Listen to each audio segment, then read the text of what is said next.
एक बार की बात है, नीलवन के घने और जादुई जंगल के बीच एक चन्नी सरोवर था। उस सरोवर का पानी इतना साफ था कि आसमान का चांद और तारे उसमें अपना चेहरा देखते थे। जब रात होती तो चांद की रोशनी पानी पर ऐसे बिखर जाती जैसे चांदी के टुकड़े तैर रहे हो। इस सरोवर में एक पारी जैसी हंस रहती थी। सब उसे स्वान फेरी हंसिका कहते थे। हंसिका के पंख सेफ्ट और कुमाल थे, बिल्कुल दूध जैसे चमकदार। जब वो पानी में तैरती तो उसके पंखों से निकली हर बूंद चमक उठा करती थी, जैसे आसमान से कोई तारा जमीन पर गिर गया हो। उसकी आवाज मीठी थी और जब वो गीत गाती तो पेड़ों के पत्ते तक नचे लगते थे। सब उससे प्यार करते थे। मछलियां, कमल के फूल और हवा तक उसके गीत में खुशबू भर देती थी। लेकिन एक रात कुछ अजीब हुआ। चांद की रोशनी कम पड़ गई और चंदनी सरोवर अंधेरा होने लगा। हंसिका ने देखा कि पानी अब पहले जैसे नहीं चमक रहा। थोड़ी देर बाद चंद की परी आसमान से उतर कर आई। उसने हंसिका से कहा, हंसिका, चंदनी सरोवर का दिल, उसका नूर कोई चुरा ले गया है। अगर वो वापस न मिला तो ये सरोवर हमेशा के लिए अपनी रोशनी खो देगा। हंसिका के दिल में चिंता भर गई। उसने कहा, मैं अपनी जिंदगी दांव पर लगा दूंगी, पर चंदनी सरोवर का नूर वापस लाऊंगी। अगली सुबह वो उड़ान भरती हुई अंधेरे जंगल की तरफ गई। वहां हवा ठंडी थी, पेड़ सूखे और सब कुछ धुंधला। जंगल के बीच एक कला सरोवर था जहां एक काला हंस रहता था। उसका नाम था रविन।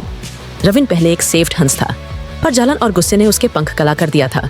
उसने हंसिका से नूर चुरा लिया था ताकि कोई भी उससे ज्यादा सुंदर ना लगे। हंसिका ने धीरे से कहा, रविन, सुंदरता चुरा कर नहीं मिलती। जब दिल साफ होता है तभी रोशनी मिलती है। पर रविन हंस पड़ा, मैं तुम्हारे जैसे कभी नहीं बन सकता, ये नूर मेरा है अब।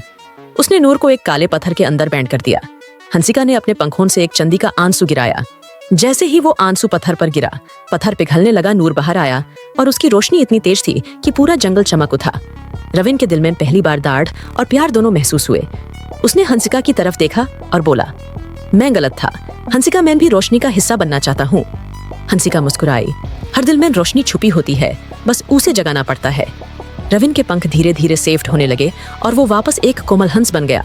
दोनों मिलकर चंदनी सरोवर लौट आए। जैसे ही नूर पानी में मिला, सरोवर के फूल खिल उठे, मछलियां उछलने लगी और आसमान सितारों से भर गया। हंसिका ने आंखें बैंड करके कहा, जब तक प्रेम, दया और माफी इस संसार में है, तब तक चंदनी सरोवर कभी अंधेरा नहीं होगा। आज भी जब चांद चंदनी सरोवर पर चमकता है तो दो हंस, एक हंसिका और एक रविन, पानी पर साथ तैरते हैं। उनके पंख से गिरती हर बूंद चमक कर नई परियों का जन्म देती है।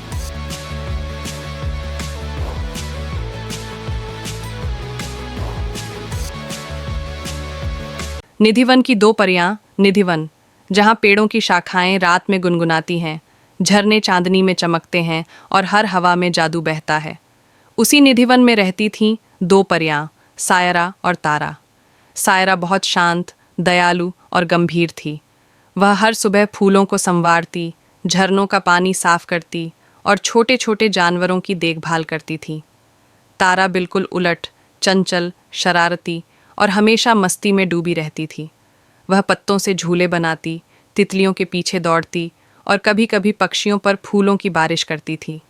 फिर भी दोनों में एक गहरा रिश्ता था, क्योंकि वे दोनों सुनहरे झरने की रखवाली करती थीं। वह झरना जिसकी एक बूंद किसी की भी 3 सच्ची इच्छाएं पूरी कर सकती थी। लेकिन एक शर्त थी, झरने का पानी स्वार्थी मन वालों के लिए जादूहीन था। निधिवन की शांति।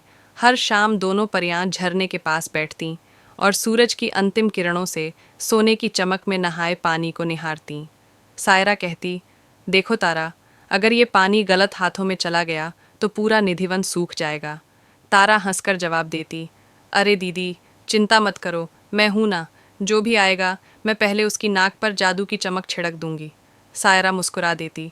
उसे तारा की नादानी प्यारी लगती थी। एक दिन जंगल में एक छोटा लड़का रूहान भटकते भटकते निधिवन पहुंच गया। उसकी आंखों में आंसू थे। तारा ने उसे देखा। अरे ये तो इंसान है, पर इतना दुखी क्यों? सायरा ने धीरे से कहा, चलो देखते हैं इसका मन क्या कहता है। रूहान ने झरने के सामने घुटनों के बल बैठकर कहा, हे जादुई परियों, मेरी माँ बीमार है। मैं बस यही चाहता हूँ कि वह फिर से मुस्कुरा सके। सायरा की आंखों में नमी आ गई। तारा ने फुसफुसाया, देखो दीदी, ये तो सच्ची इच्छा है। दोनों परियां झरने के ऊपर उड़ गईं और उनकी जादुई धूल सुनहरी लहर बनकर पानी में घुल गई। पानी ने झिलमिलाकर 3 बूंदें हवा में उछालीं, जो सीधे रूहान के हाथों में आ गिरीं। उसने बूंदें पी लीं और उसी पल उसकी माँ के पास एक हल्की रोशनी चमकी। बीमारी गायब हो गई। निधिवन की मुस्कान। रूहान ने परियों को धन्यवाद कहा और बोला, आप दोनों जैसी परियां हों तो धरती पर कोई दुखी नहीं रहेगा।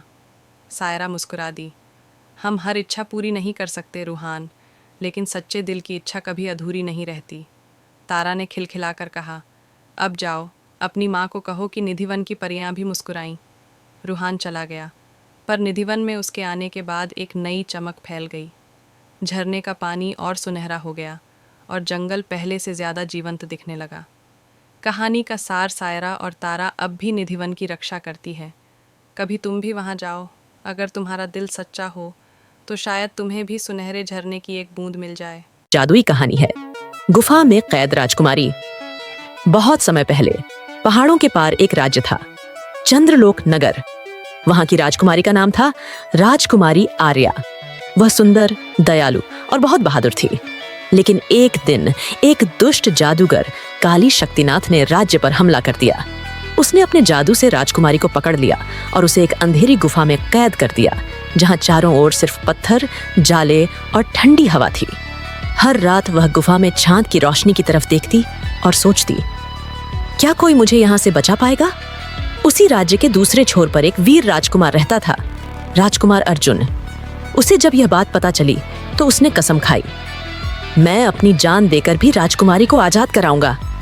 वह अपने घोड़े ध्रुव पर सवार होकर पहाड़ों को पार करता हुआ उस गुफा तक पहुंचा। रास्ते में उसे कई जादुई राक्षस मिले, पत्थर के सैनिक, जहरीले सांप और उड़ते हुए अंधेरे के पंख। मगर अर्जुन ने हिम्मत नहीं हारी।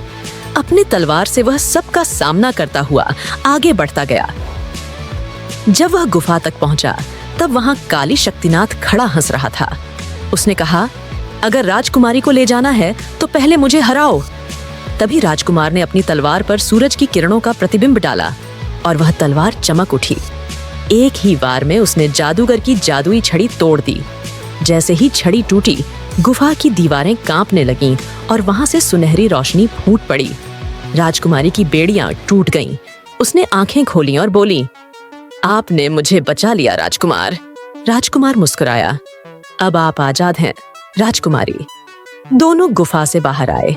सूरज की रोशनी उन पर पड़ रही थी और हवा में जैसे फूलों की खुशबू तैर गई। वे दोनों अपने राज्य लौटे और वहां पूरे नगर में उत्सव मनाया गया। उस दिन से राज्य में एक ही बात कही जाती थी, सच्चा साहस सिर्फ तलवार में नहीं, दिल की सच्चाई में होता है।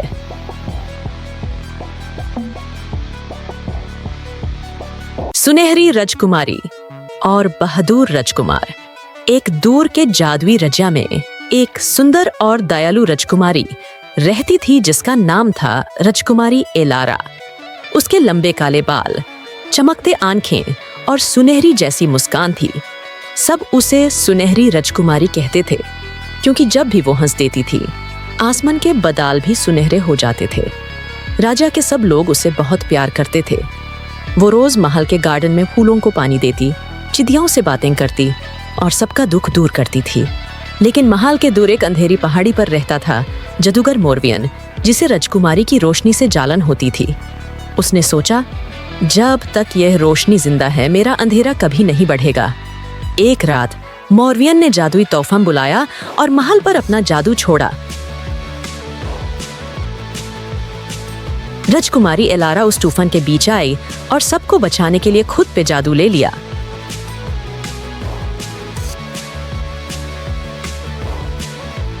अगले पल ही वो एक सुनहरी मूर्ति बन गई। महल में सब रो दिए और पूरा राज्य उदास हो गया। दूसरे राज्य में एक वीर और ईमानदार राजकुमार एड्रियन रहता था। जब उसने एलारा के जादू के बारे में सुना, उसका दिल भर आया। उसने कहा, मैं जुसे वापस जिंदा करूंगा, चाहे मुझे अपनी जान ही क्यों ना देनी पड़े। एड्रियन ने अपनी सफर शुरू की। पहले उसने तारों में जंगल पार किया, जहां हर पेड़ बोलता था। उन पेड़ों ने एक जादुई पंख दिया जो उसकी रक्षा करेगा। फिर उसने बर्फीली नदी पार की, जहां एक जादुई मछली ने उसे कहा, सिर्फ दिल से सच्चा प्यार ही इस जादू को तोड़ सकता है। एड्रियन ने मछली को धन्यवाद दिया और आगे बढ़ गया। आखिर में वो अंधेरी पहाड़ी तक पहुंच गया। वहां मोरवियन उसका इंतजार कर रहा था। मोरवियन बोला, तेरे जैसी रोशनी मेरे जादू के आगे कुछ नहीं। एड्रियन ने कहा, अंधेरा कभी रोशनी को मिटा नहीं सकता। दोनों के बीच भयानक लड़ाई हुई। बिजलियां चमक रही थी, आसमान गूंज रहा था। जब मॉर्वियन ने अपनी सबसे बड़ी शक्ति छोड़ी, एड्रियन ने अपनी ताकत से नहीं, अपने प्यार और ईमान से उसे हरा दिया। उसने इलारा के पास जाकर कहा, तुम्हारी रोशनी हम सबके लिए उम्मीद है। उसके आंसुओं का एक बूंद राजकुमारी पर गिरा और वो धीरे धीरे जीवित हो गई। पूरा रजा खुशियों से भर गया। महाल फिर से रोशन हो गया। इलारा और एड्रियन ने एक दूसरे का हाथ पकड़कर महाल के सामने जादुई डांस किया। उनके पास आसमान के बादल सुनहरे और गुलाबी रंगों में ढल गए। उस दिन के बाद से रजा में कभी अंधेरा नहीं छाया। लोग कहते हैं, जहां दिल साफ हो वहां अंधेरा कभी टिक नहीं सकता। अंत, सुनहरी राजकुमारी और बहादुर राजकुमार की अमर प्रेम कहानी।